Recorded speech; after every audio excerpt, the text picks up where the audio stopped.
Hey everybody, we're going to get started just about a minute early to go here. Just wanted to welcome everybody on. This is Spencer from, longtailuniversity.com is how you definitely know me, but also I blog over at nichepursuits.com and of course creator of Longtail Pro.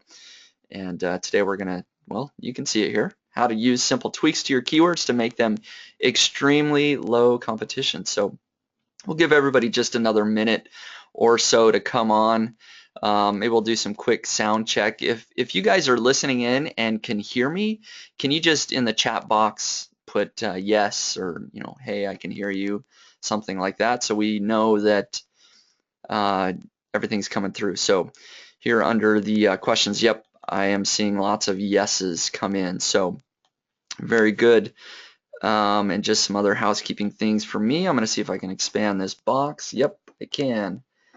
So, all right. So it looks like everybody can hear me. And yes, I am recording this. So if you're not able to stay for the duration, hopefully you can, because we will have some back and forth questions and answers also throughout the presentation. We're going to ask for some examples. So if you can stick around, that would be great. Very much. So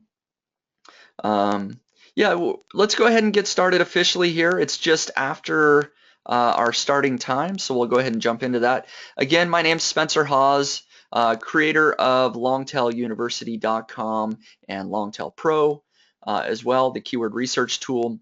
And today the presentation is going to be how to use simple tweaks to your keywords to make them extremely low competition.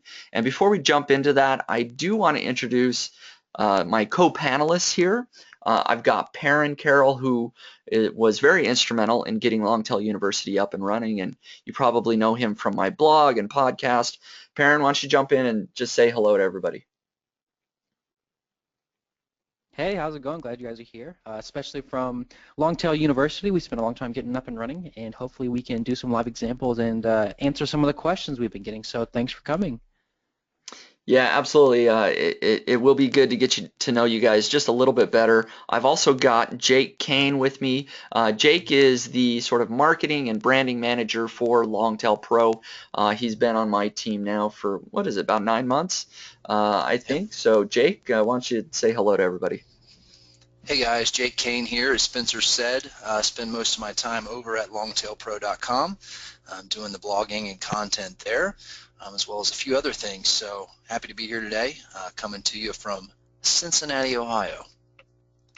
Very nice. And I am, maybe I'll give everybody info where I'm from. I'm from Washington State, the Tri-Cities area, and it is always interesting to know where our listeners are from. So if you guys feel like chatting in the box, if you can just share where you're from, whether you're in the U.S. or otherwise, I imagine there's plenty of people outside the U.S. as well. So uh, yeah, go ahead and put where you're from. It'd be great to know who's listening in. So I know Jake is, or not Jake, but Perrin is out in Chicago. We've got Ann from Atlanta, Rob from Orange County, California, Jill from the Philippines. It's 1 a.m. Thanks for staying up. And Indra from Indonesia. It's midnight there. Man, appreciate that very much. Eric from Saskatchewan. Awesome. Ernest from Las Vegas.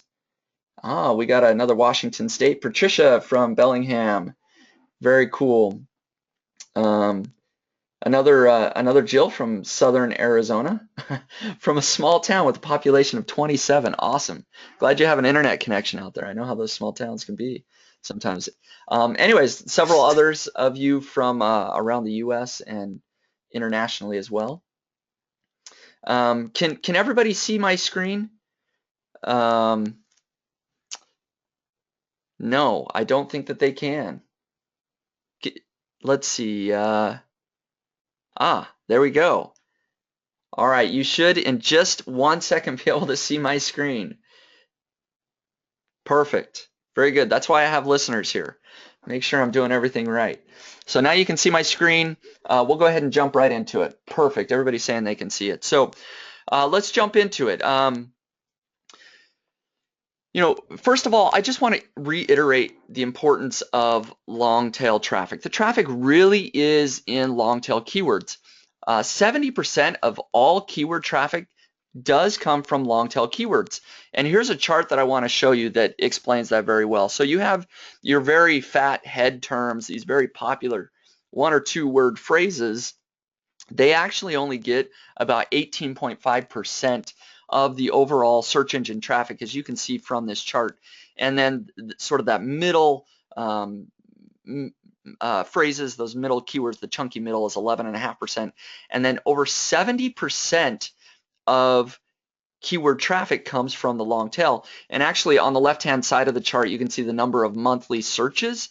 Up at the top, you got millions and hundreds of thousands for these big fat head terms. And then as you get to the hundreds, even 10 searches or 5 searches is this long tail. So these very, very small keywords, in the fact that they only get searched for maybe 5 or 10 or 100 times per month, make up such a huge proportion of traffic overall. So if you are able to tap into this long tail, these long tail phrases, you can really grow your website quickly. And there's a couple of reasons for that. Well, here's one other fact that I wanted to share as well, is that new keywords are being created or searched for all the time.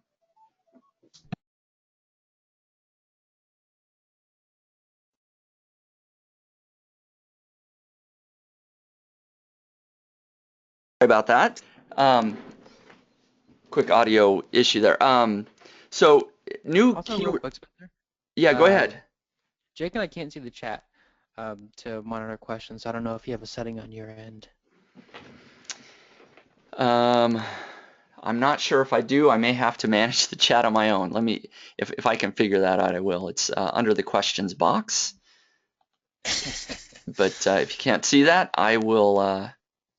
I'll manage that on And my while own. you're looking for that, maybe I can give an example from a couple of the sites we worked on that some of you guys may have seen on nichepursuits.com. So if you've been following along with us, we did a big case study that was many months long on a site that I own called A Penny Shaved.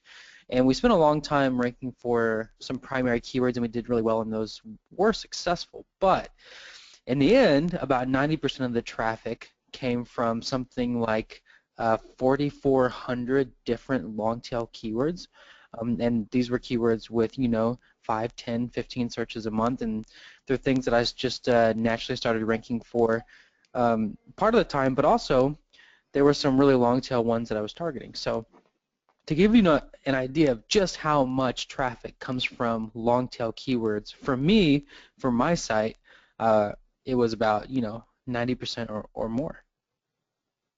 Yeah, absolutely. That's a great point. And so, I was mentioning just how 20% of searches on Google every single day have never been searched for before. And if that doesn't blow your mind, I don't know what does, because that's an amazing stat. These are not only new phrases, but you have to assume that nobody's going to be targeting these phrases because they've never been searched for before. So if you strategically think about your website, you should be able to come up with lots of keyword phrases that your target market, even though there might only be a few people searching for those every single month, you can get extremely low competition and rank right away for these keywords because nobody else is targeting them quite right. And then just as a side note for Perrin and Jake, again, the box for the questions is called questions, not the chat box. So I don't know if you see the questions box, but either way, I'll be able to monitor that. So we're going to talk about how to find long tail keywords, or I've shared how to do that in Longtail University. We gave a great cheat sheet there that if you haven't utilized, you really should be utilizing that. This cheat sheet on where to find seed keywords. And I just wanted to run through a couple of quick examples, and then we're going to dive into doing those simple tweaks that I mentioned to make them extremely low competition. So where do you find your seed keywords, your core keywords? There's so many different places. I'm not going to go over all of these, but if you don't have an idea for a website at all, I mean, you can literally start as easy as looking around your house, which is one of the examples that I have here. So as I just look around my room that I'm located at, I can see on my desk I have a pack of DVDs. So that could be a seed keyword DVD pack. I have a whiteboard. I have a hat rack. All of those, I have a camera and a camera carrying bag, carrying case. So all of those could be seed keywords that I start with. And then from there, of course, I would expand out and make them lower competition or longer tail phrases that are easy to rank for. And Jake or Perrin, did you have maybe any examples at this point of things that you've either done or ideas from this cheat sheet that you could use? Yeah, I've got something. One of the ones on the bottom mentions scoping out other niche sites. That's something I've done time and time again with sites that I own personally. And a lot of you guys, if you've done this for a while, when you start looking at keywords, a lot of times you'll see a site that you're going to be competing with that's maybe not all that great, something that you can beat.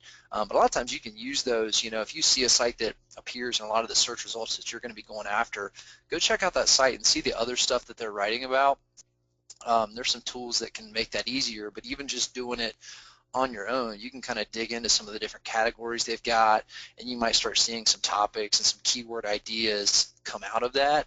That's something I've used myself, because if it is a site that doesn't have a lot of authority, it's a niche site or whatever, a lot of times you can beat them out if you write better content, make a better user experience overall. So it's a great way to kind of get your juices flowing a little bit. Yeah, great idea there, Jake. Yeah, and I also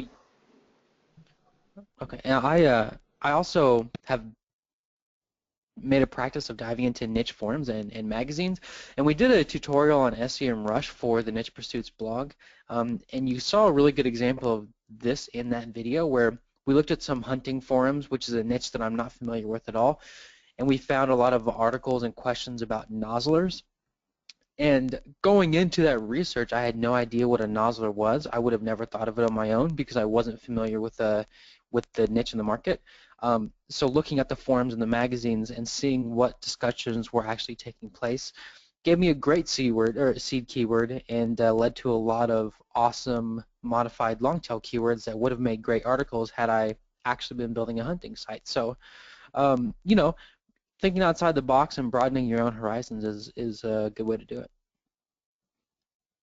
Yep, another great example. And so we're not going to dive into too much more about finding seed keywords per se, because we've covered that in the course quite a bit. We want to take it a step further. Really, once you've found a seed keyword, how do you make the keywords have a longer tail? As I pointed to that graph previously, once you start getting into that 70% tail, things have much lower competition and are going to be easier to rank for. And so the answer of how to make your keywords easier to rank for and have a longer tail is keyword modifiers. And that's where we're going to spend the bulk of our time, is talking about keyword modifiers. Why do these keyword modifiers work so well? Number one is that they have that lower competition. There's just not tons of websites that are targeting these really long tail keyword phrases, and so you can rank quicker and easier. The second thing is that, believe it or not, even though there's less traffic, there's less searches per month, that is, for these keywords, they're actually more targeted and they have better buyer intent. And so better when people type in a really long phrase, exactly what they're searching for. And so if you're selling the product that they're searching for, if you're an affiliate for that product, or even if you just have an AdSense website and you target an article specifically to that phrase, you're likely to show up and have very relevant advertising, and you know that these people are looking for that product and are willing to buy or click on ads, that sort of thing. And so there's Real quick, Spencer. Yeah, go ahead. Yeah, there's also some evidence that Google is using different metrics to test how well you answer the question and giving you ranking boosts for that. And the metric that I've been reading about is whether or not people go back to Google and search for that thing again or click on another result in the SERPs. So if you're answering a more specific question that you're more likely to answer from a more specific query, that person, that reader, whatever they're searching for, is less likely to go click through to another result. And the research from Moz and all those big SEO research firms is showing that that can help you rank. So even if you're not going after like buying intent keywords where you're trying to get someone to purchase something, you can still give yourself a ranking boost with these informational terms just because they're more specific. Absolutely. Great point. There really is a lot of advantages to using these longer tail phrases. And so now we're going to talk about the simple tweaks that you can make to really any type of keyword and the tweaks that you should be making to your targeted keywords to make them much, much lower competition. Now, this is directly from a cheat sheet that we shared on Longtail University, but we wanted to dive into it specifically with some live examples to show you how you can use it and why it works so well. Now, this is just, if you have sort of buying footprints or keyword modifiers that you can use that are targeting buyers is essentially what this particular slide is all about. So the way that you use this is you take a seed keyword, and that can be anything. I talked about camera cases, Perrin talked about nozzlers, and if, for example, if we talk about laptops, laptops is a seed keyword, and clearly that's going to be, we're never going to rank for laptop, but maybe if we start adding some modifiers, we can turn it into a phrase that we can rank for, and also a phrase that perhaps, just naturally keyword tools aren't pulling up. These are modifiers we can use to find keywords that are less sought after by other people. So I just wanted to run through that example. So laptops, we could add best laptops. We could add best laptop brands. Again, I'm just using the phrases from this screen here, the best brands. And then one of these is for, and you can insert a hobby here. So if we used best laptops for graphic designers or best laptops for college students, these are all phrases that we can use. And so now I actually want to go ahead and pull these right up in Longtail Pro, and we can start taking a look at search volume and that sort of thing. What I did, and hopefully you can all see that here, I've already got several keywords for laptops pulled up. And so, you can see laptops, it gets searched for a ton, 246,000 times per month, but the keyword competitiveness is 86. Really nearly impossible to rank for. Even best laptops is extremely competitive, but it's going down. And then best laptops for college students, that modifier gets down to 46, but still probably too competitive. And then finally, if we add another modifier, best laptops for college students under 500, now we're getting into the range where, perhaps that's worth targeting that search phrase. It gets searched for only 210 times per month. It's getting into that longer tail. And then as we go down even further, best laptops for graphic designers under 300. The Google keyword tool doesn't even show any search volume on this. So generally speaking, it is going to be a low search volume keyword, but it's going to be very, very easy to rank for. And again, I want to go back to this this keyword modifier chart here because it really is very powerful. And this one at the bottom where it says under, using prices, how I did with best laptops under $500, under $300 or 100. You can honestly, in most niches, if you're selling a product, you can have a dozen articles that use this modifier under, just using that modifier. And so it's very powerful. Can I pop in here real quick, Spencer? Yes. So I think I wanted to make the point that by adding modifiers and creating these longer tail keywords, you're not giving up on those big juicy ones. So maybe we can go back to that Longtail Pro screen where we had the laptops keywords. So we ended up with this really awesome keyword that looks fairly low competition, that has a decent search volume of like 40, best laptops for graphic designers. This is a really good keyword. We have a really good chance of ranking for it. But if we target this keyword, best laptops for graphic designers under $300, actually maybe a better example would be best laptops for college students under $500. By targeting that long tail keyword, which we also still have a pretty good chance of ranking for because it's only a KC33, we're still targeting best laptops for college students. So say that article you write for best laptops for college students under $500 does really well. You maybe get a couple links to it. It has really good on-page metrics, low bounce rate, high time on site, that sort of thing. If Google likes it, you may still rank for the keyword best laptops for college students. So you can target them both, but by adding modifiers, you can increase your odds of targeting these longer tail phrases while you're still going for these big juicy keywords. So that was the point I wanted to make first. But also, I wanted to tell people not to just use the modifiers we've listed on this chart. You can go find your own. You'll probably run across stuff in your niche while you're doing research, and even just brainstorming can bring you lots of good ideas. So don't limit yourself to these that we've listed, and definitely go try to find your own, because in whatever market you're in, there's going to be some unique, profitable modifiers you can use. No, thanks Yeah, for. and I'll just Go ahead, Jake. Sure. Continuing on what Perrin just said, an example of that, something I've been writing about a lot recently, is another buyer keyword that you may not think of is when people are looking for problems or complaints about specific products or models and things like that. I think those are buyer keywords as well, because a lot of times if somebody's looking for a problem with a certain laptop or something like that, they might be in the market to buy a different one or they're ultimately still trying to make a buying decision.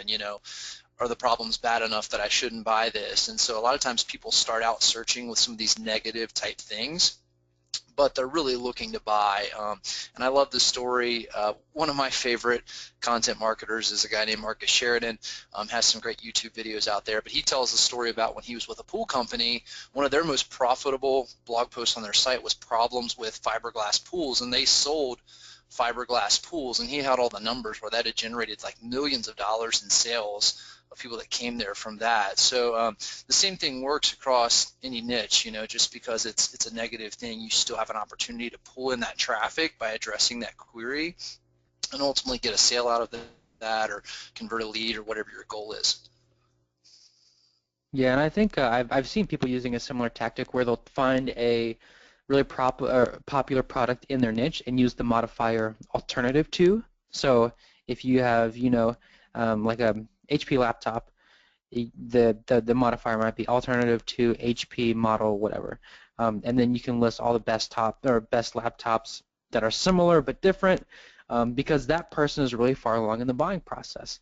They want to buy something, they just know that they don't want to buy this particular thing. So I think it's a good strategy. Absolutely. Thanks for the input, guys. We're going to move on from this particular type of footprint to some other tweaks that you can do for more informational type keywords. And at the end, I'm going to stress that there's a lot more types of modifiers than what we have listed here, obviously, but these are really some great core modifiers that you can and should be using on your website. So again, we could come up with some examples here, and one that we had thought of previous is CrossFit. So if we have a website about CrossFit, certainly there's going to be a lot of searches related to information about CrossFit. So you're never going to rank for CrossFit, and maybe not even CrossFit training, which technically is one of the modifiers we have here. So you're going to have to get a little bit more creative. You could do things like, how do you do CrossFit? CrossFit training tutorials. Another one we had thought of is CrossFit versus weightlifting, or perhaps compare CrossFit to weightlifting. And so I want to, again, pull up some examples, but I know I'm brushing over a lot of these modifiers very quickly, but I do think that if you use these cheat sheets specifically for your market, you can look at how you're using your keywords to start modifying those, make them longer tails. Maybe you're going to use the word eliminate or get rid of, those types of things to add before or after your core phrase to start to make those a little bit easier to rank for. So let's go ahead and pull up Longtail Pro. Again, I had punched in some CrossFit keywords here that you can see. And as we get down here in the longer tail, it shows no search volume, but I've learned through experience that doesn't necessarily mean that nobody's searching for these, or what it does mean is that perhaps it's a newer phrase, or again, anything under probably 20 searches per month, Google just doesn't have a lot of data there.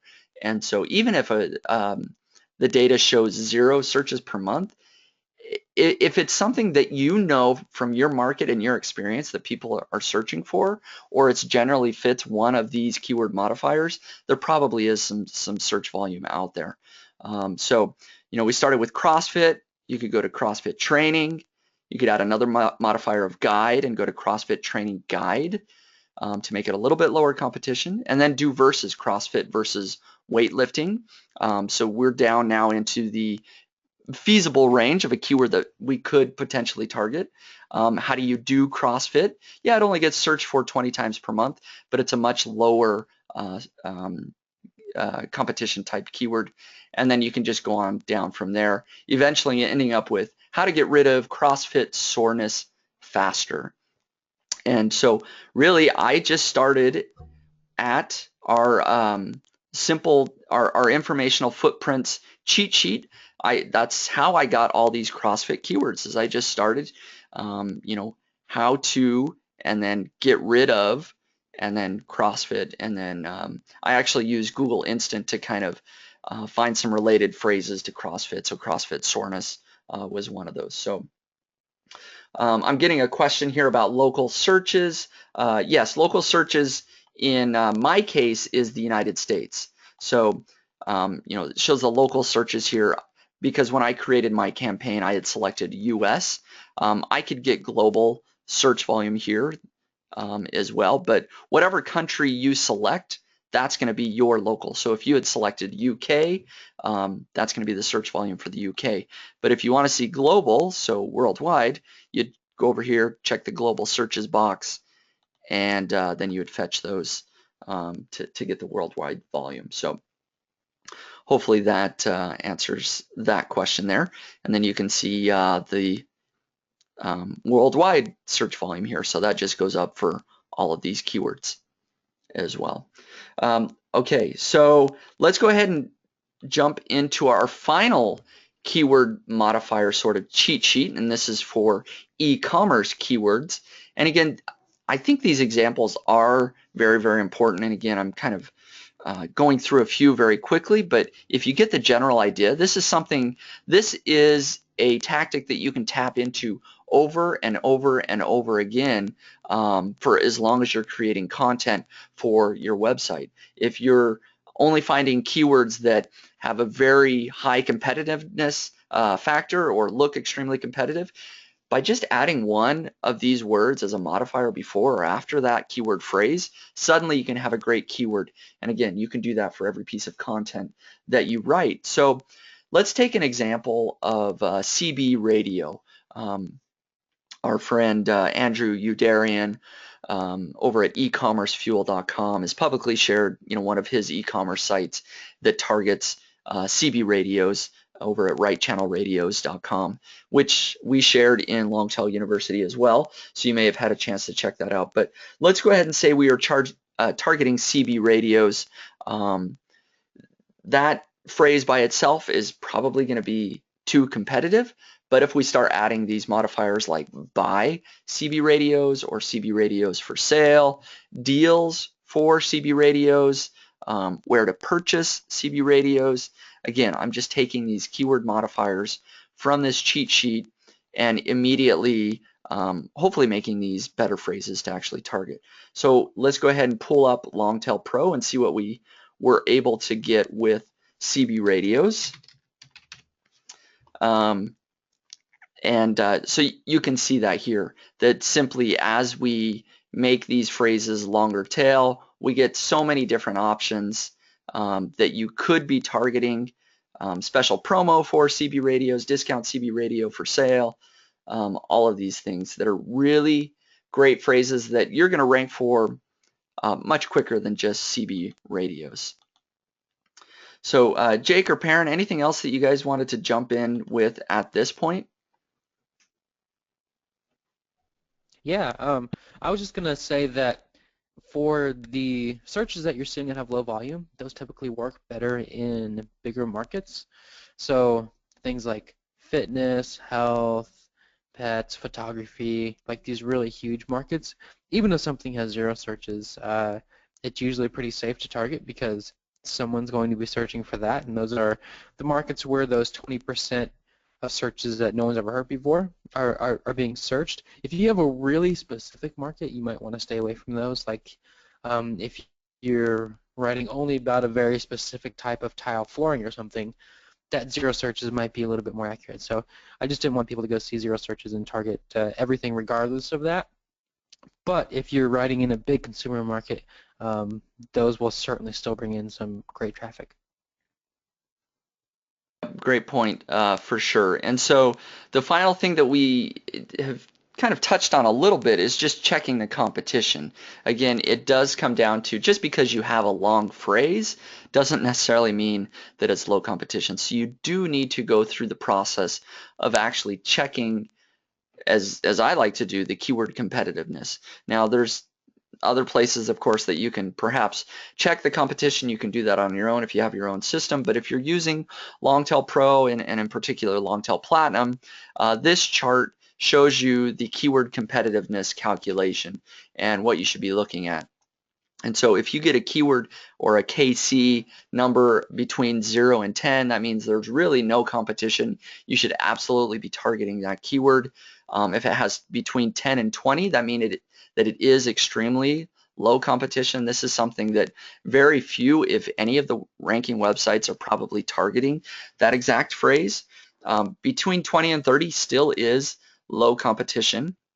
And so really anything 30 or under is something that it gets a green light from me, almost always. It's just something, if I see it that it's in that range, I'll go ahead and target it and write an article about that. In the 30 to 40 range is where I start to get more hesitant. If it's over 35, I usually avoid that. If it's under 35, I dig deeper. I'll look at the actual top 10 results and maybe see who's targeting it well, what types of websites are there. And so a keyword that has 33, 34, I may target it or I may not. It kind of depends. And so that's where you start to get into the range that needs more in-depth research. Once you get beyond 40, it's as I call it here, either somewhat high competition, very high, or don't even think about it at that point. There's so many keywords out there that if you're using these modifiers, there's no reason that you should ever be targeting a keyword that has a 40 or above KC, an average keyword competitiveness volume. So let's go ahead and pull up our examples one more time. And let's go back to maybe the laptops examples. And again, the average KC numbers are here in the far right-hand column. You can see how they're getting lower and lower. So let's pull up this 33. I would certainly target these down here. This one that has, a 15 or a 28, but this 33 is a maybe. And so if I open this up, the things that I would be looking at are, the domain authority. Are any of these websites overall very weak? And that's, usually websites maybe under 30. And so I do actually see a couple here. This lptps.com and bestlaptopadvisor.com perhaps are lower competition, and I usually verify that with the site age. So this one's only 4 months old, this one's about 1.5 years old, and then of course page authority. So I do see a couple of sites here that are weaker. So this is one that very well I would go ahead and jump into and target this particular keyword, because I am seeing that weakness there, some low authority and low juice page links, that sort of thing. So I'd go ahead and target that keyword phrase. So I just wanted to review that once again because it is so important. You can't just say, because I have a long tail phrase, I can target it. Well, you do need to be looking at the competition still. So what do you do with these modified keywords? Well, first of all, obviously, you can take them and write brand new articles on these keyword phrases. And that's what most people are probably going to do. You find a keyword, then you write a great article on it. On the other hand, if you have a website that has maybe hundreds of articles and they're underperforming, you're not getting very much search traffic, there's no reason you can't go back to your old articles. Maybe you were targeting best laptops and you're just not getting any traffic whatsoever. Maybe you can modify that article to be best laptops under $500, or one of these phrases that we found. What was that? Best laptops for college students under $500. Perhaps you can tweak that article so that it targets that new keyword that you found. And you can do that through all your old articles, and hopefully they'll start performing. I mean, here you have all this content, and hopefully with a simple tweak and change just to target a better keyword, you can start seeing some actual return from that content. And then finally, the other thing that you can do with these keywords is you can use multiple related keyword phrases all in one article. So let's say you write a massive resource of 3,000 or 4,000 words long. It's going to need lots of different subheadings and sections and really latent type keyword phrases that you can insert throughout the article so that you rank for multiple keywords in that one article. And that really is a way where you can have one article get lots of traffic because it's combining, let's say, 5 or 7 long tail keyword phrases that are all very, very related. And then you can just combine all the traffic from those and hopefully be ranking for several keywords from that one article. Yeah, and so an example of that might be in our laptop example, if we decided to target the best laptops for college students under $500, maybe that article ends up being a really big resource on laptops for college students, and we have a heading for best laptop for college students under $500, but we also have headings for best laptops for college students under $100 or $200, so that in that same article, because those keywords are so related, we're targeting lots of different modified long-tail keywords. Thank you for jumping in there. So I actually want to get some feedback now from all of you listeners out there. So if you can maybe come back, I'm interested in diving into any examples that you have from your website. So if you can go ahead and put in the chat box, the question box there, any seed keywords that you have for your existing website, or any just seed keywords that you might have that you've thought of off the top of your head. We're going to take those seed keywords, those suggestions that you have, and we're going to try and modify those to make them much lower competition. We're going to kind of go through the same exercise that we went previously to hopefully drill home this strategy that we've already shared. So yeah, maybe while we are waiting on some suggestions here, I can share an example of finding a good modifier for a really specific niche, because I think it's important to remember that every niche is going to have its own unique modifiers. So one of the ones I was thinking of is I was just imagining I had a baseball site, and so I was kind of brainstorming things I might want to know about if I had a baseball site. And so one of the modifiers I eventually found was throw a baseball, something that people obviously would be interested in if they're looking at a baseball site. And using that modifier, I found keywords like throw a baseball harder, throw a baseball farther, throw a baseball 300 feet, throw a baseball like a pro, correct way to throw a baseball. All of these could be different articles. Or maybe there's one big resource with lots of subheadings that targets these keywords and we use it for some content marketing or something. But that's just one example, and I think it illustrates the importance of just looking for really specific modifiers for your niche to double down on your long tail traffic. That is a good point.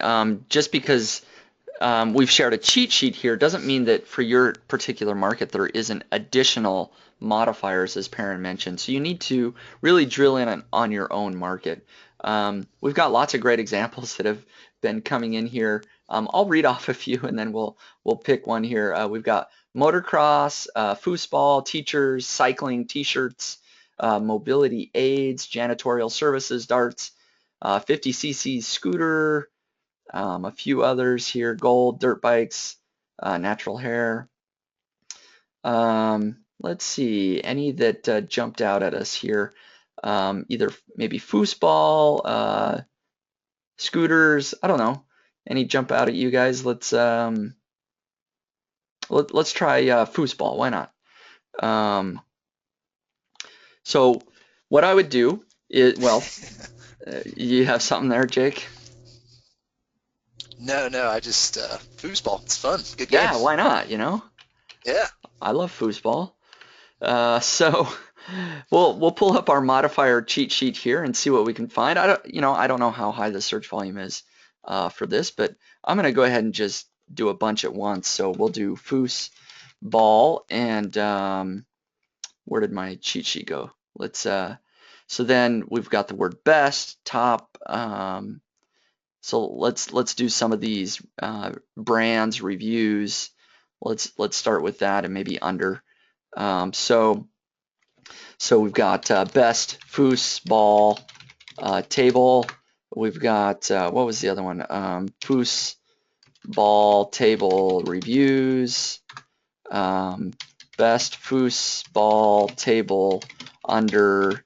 And again, if I knew this market, I would know the prices better. But I'm going to say $500. I don't know. How much do foosball tables cost? And maybe brands. So we'll do best foosball brands. Okay, so just very quickly, using just this one particular cheat sheet, we could go to the other one and put foosball tables for sale or discount on foosball tables. Anyways, and again, maybe I should actually show the cheat sheet. I'm not just coming up with that off the top of my head. I'm actually using this cheat sheet, this, for sale, discount, that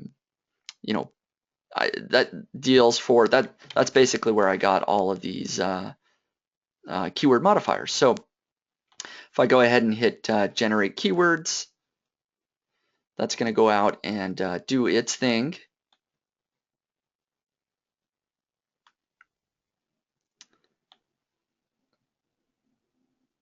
And so let me see if anybody else made any other comments here. Yeah, several other, lots of people are saying they love foosball. Yep, absolutely. And so,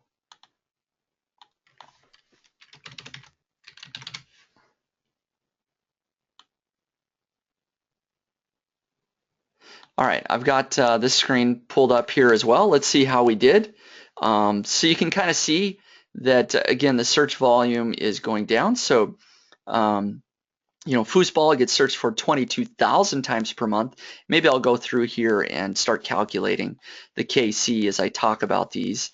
So you can see, I'm assuming that it's going to be more difficult. Yeah, it's got a 55, so yeah, I'm not even going to think about that. But best foosball table, maybe that's something that's lower competition. It is 31. That's and that still gets searched for 880 times per month. So that could even be basically a seed keyword that you build an entire site around, is targeting best foosball table, and then you could have other secondary articles like foosball table reviews, which is even lower competition, still gets searched for 720 times per month, but it has a KC of 27. Foosball tables for sale is actually a little more competitive than the reviews one, probably because there's a lot of e-commerce websites actually selling tables. I can pull that up. Let's go ahead and do that. So yeah, we've got Walmart, Sears, Dick's Sporting Goods, Amazon, eBay. So yeah, you've got tons of big retailers online stores. So that's why that's a little bit more competitive, because it's less informational and it's more, let's just buy this. And so you've got all the big retailers that are actually selling the foosball tables ranking. But best foosball table under 500. Look at that. I actually found a keyword that has some search volume. I just threw out the number 500. So that probably is about the range people are looking to pay for a foosball table. If you were going into this market, you could have probably an article for best foosball table under 300, best foosball table under 200, best foosball table under 1,000, or maybe 2,000. I don't know if they sell, deluxe luxury version of foosball tables. Yeah, no, I think, and somebody's saying they do. And Mark is asking, what's a secondary page? Well, basically, so let's say that we decided we're going to create a brand new website that the main article, or one of the main pillar articles that we write, is targeting best foosball table. So we're going to write an in-depth, 3,000 word article. It's going to have a comparison chart that maybe has the top 5 to 10 foosball tables that are available, and we're going to create, a nice, beautiful chart, and make it very easy for people to select and make a buying decision. And by doing that, hopefully we have great content that will rank quickly in Google. A secondary article is perhaps one that isn't the main focus. We're maybe trying to build links and putting tons of effort and energy into ranking for best foosball table, but maybe foosball table reviews or best foosball table under 500, maybe we're not writing quite an as in-depth article, or we're not doing all the outreach to try and do link building. It's just something that's a little bit secondary. So I don't know if that answers the question, or if Jake or Perrin, you want to jump in and give a better definition of what a secondary article. Actually, Mark's saying thank you there, so I think you got it. And I'm also doing some research alongside of you. I just wanted to share a few of the things that I found using some different modifiers. So one of the ones I found was best foosball table for kids, which is a relatively low competition keyword. It's right at the sort of threshold there. It's at 30 and it gets 20 searches a month.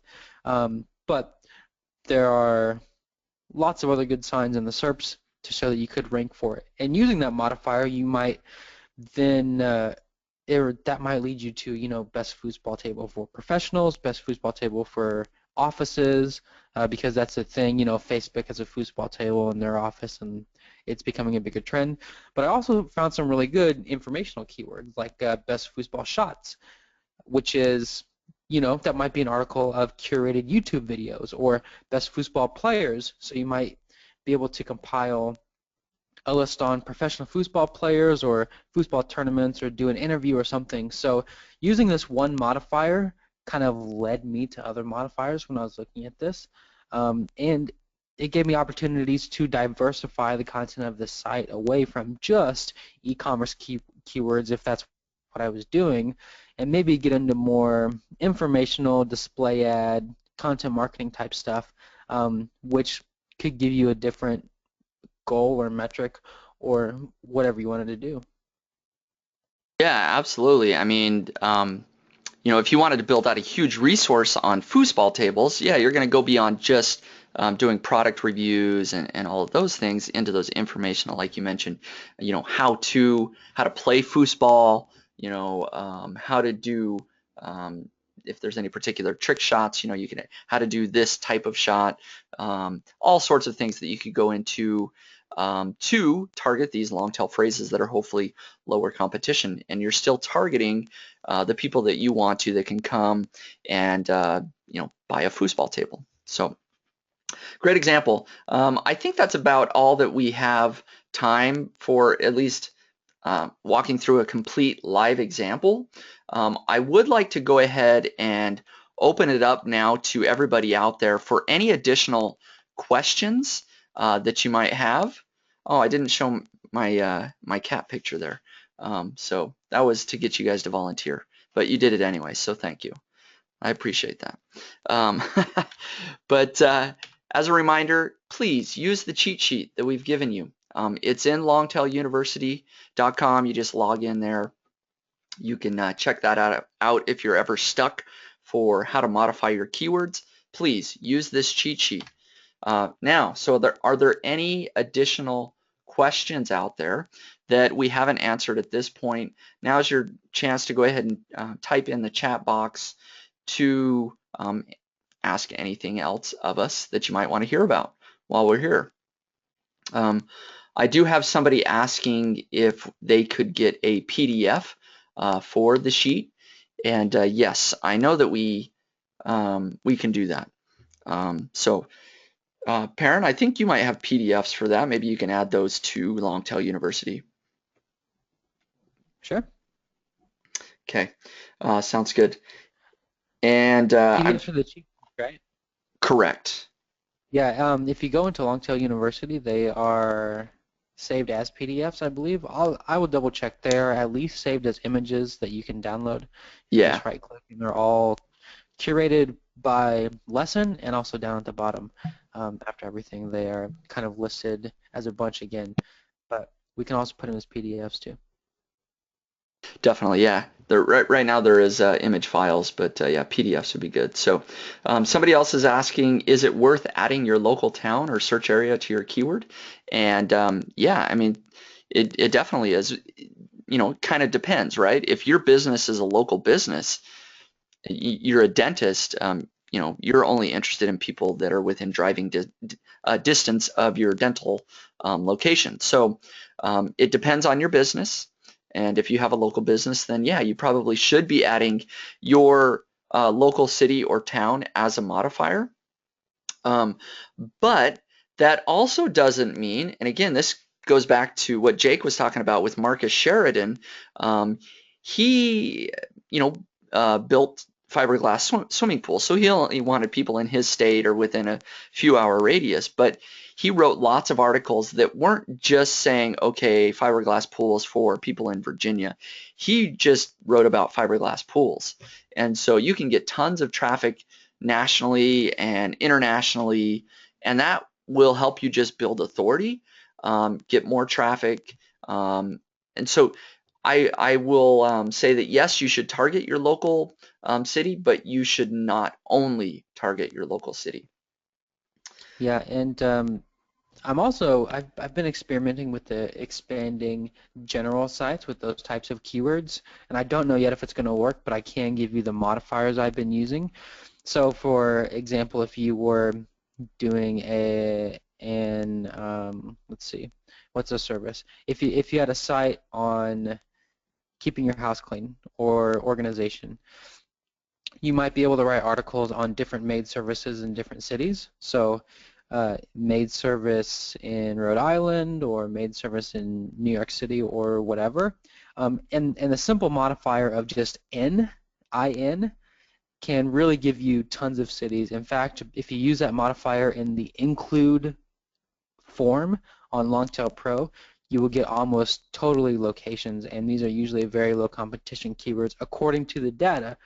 I have found that sites that are ranking for those also are doing quite a bit of local citations, and if you have a business, you really need to be doing local citations and making sure that your NAP data, your name, address, phone number stuff is correct. But they can work, and just using the simple modifier in can give you lots of those like really long tail location-based keywords. Awesome, thank you. So we've got a few other questions here. Somebody is asking, Keith is asking if my audience is 50% Canadian and 50% US. Should I stick with Google US? That kind of depends on what you're asking.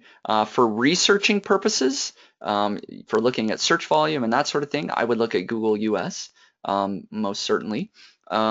For who you're targeting as far as you're trying to get these people to your website, the answer is really both, right? I mean, there's no reason that if you write about best foosball tables, you can't rank in both the US and in Canada and worldwide. People in Brazil are going to find you and wherever. So when you rank in Google, very often you're going to be ranking internationally for that phrase. Okay. Okay, got a couple other questions here. Just want to see if there's any that we can uh, talk about specifically here. So somebody is asking about what's the best way to build backlinks to these keywords. And so that's not really the content of this particular webinar, but sure, we can address that. So you've got really long tail keyword phrases. How can you go about building links? And Jake and Perrin, I'm going to let you guys jump in if you have any ideas, but there's so many different ways. I mean, it does start with creating great, valuable content. And particularly if you can find sites that are already ranking for, or sites that are already getting links for similar phrases. So maybe your competing sites have already written great articles and they're getting lots of backlinks. You can then go out and find who's linking to their articles and reach out and ask them to link to your articles as well. Any other ideas there? I mean, there's tons, obviously, but Yeah, for sure. So my current model, which seems to be working, and a model very similar, and this is pretty much the exact model we are using on our new site for our Amazon FBA program, the site that we're building around our FBA product, is not to build external links to these really long tail keywords, because we're trying to target keywords that are so low competition that they can rank based on the authority of the domain alone. So instead, we're building big linkable assets that we want to build 10, 15, 50, 100 links to, and we're using those big, impressive content pieces to build links to those big articles, and then from those big articles, we use internal links to boost the authority of our really low competition, really low volume keywords. And it's just because or that works because, or we have to do that because it's really tough to build a link to an article on Best Food Vol Tables 2015. Most of the people who are writing that sort of content are also trying to rank for those keywords. So it's just tough to build keywords to those long tail pieces. Plus, if the volume is that low, 20, 40 searches a month, it may not even be worth it. So what we prefer to do currently, or what our current strategy is to use big linkable assets to attract links en masse, and then use internal links to boost the authority of those really low competition keywords. yep, great points. And related question somebody is asking, just based on our experience, how much promotion or backlinks is needed for a keyword competition in the 10 to 20 range compared to the 20 to 30 range? Well, it really does depend, but usually, honestly, in the 10 to 20 range, I've ranked for those keywords with no backlinks. Those are Yeah, like nothing. many times just by targeting the exact phrase, that's all you need to rank. And even in the 20 to 30 range, certainly as you get closer to 30, you're going to need some more. But again, it kind of depends. But as low as 10, right? 10 sort of backlinks. So it's very minimal. We're not talking about hundreds of links here for these low competition phrases that are usually needed. There was another relevant question here by Don. I'm not sure I fully understand it, but essentially he's saying that he's creating a big site. He has 10 relevant categories. Each category has 10 subtopics. Saying there's the drawback is in order for the site to remain search engine optimized, the keywords are all high competition. I'm not sure why that has to be the case. He says, how would you suggest I optimize the site with low competition keywords and still maintain the flow? Well, yeah, you can still, I guess he's saying, as far as his structure, he's got these big main keywords that he's targeting, and then underneath those, he's targeting his hopefully lower competition keywords. If that's not what you're doing, that's what I would suggest is under sort of your big umbrella, maybe, you are trying to target, laptops or whatever. Then under that is where you're going to create all your sub articles that are very low competition. So I don't know if I'm answering that properly just because I don't fully understand the question, but my answer is I would target head phrases very, very minimally. Do as much as you can to include all your head phrases in other lower competition articles. So instead of just laptops, it's going to be best laptops under $500. So you are actually targeting both laptops and, of course, the longer phrase. Yeah, So, and I also think it's worth mentioning that we've been in a ton of markets now, and we haven't yet found a market where there weren't low competition keywords uh, that we could find just by using modifiers. I mean, that's our real business process, and we might start with a big juicy seed keyword, but we always find low competition keywords with modifiers. And if there is a market where you can't do that, I don't think we've found it yet. yeah, no, absolutely. There always should be in any market. And so we'll kind of wrap up here. It's been about an hour, and that's how long we promised to go. Final comment here. Keith mentioned that he loves the cheat sheets. He says, I've already found great keywords using them just while listening to this webinar. Awesome. So thank you, Keith, for listening in, and for everybody else listening in. Go out, use the cheat sheets. They work very well.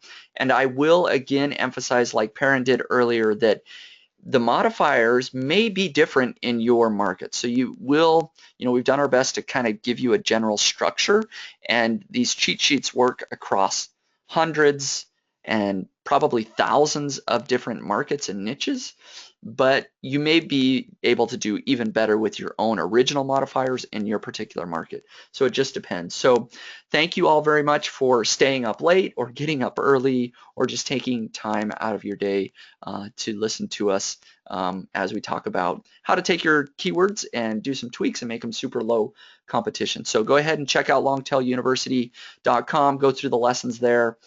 We will be doing a couple of more webinars, one next week and one the following week. So we'll be sending out emails again for those, so pay attention early next week for emails. So thank you very much, and everybody have a great day.